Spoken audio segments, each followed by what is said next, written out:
If you want to have your own business, you have to become comfortable with selling, whether it's selling on the phone or selling in person.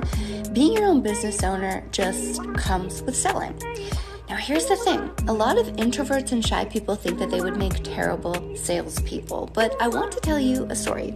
So growing up, I was always very shy and introverted, and my dad was the opposite. He was an amazing salesperson, and he often tried to kind of push me out of that. Okay, so fast forward 20 years and 30. In my 30s, I started to get into sales, and at first I thought I would be horrible at it, right? I'm shy, I'm introverted, I'm going to be the world's worst salesperson ever. Well, fast forward to today, and I've now closed millions of dollars of business, all right?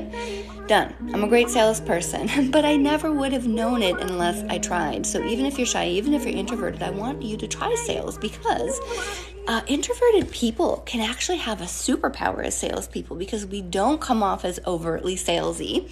Our mannerisms instill people's trust. So I just want to make this video so that if you're someone who does want to have a business, but you really worry about how good you would be at sales, I really encourage you to try it anyway, because you may be like me and have some really pleasant surprises in terms of your ability.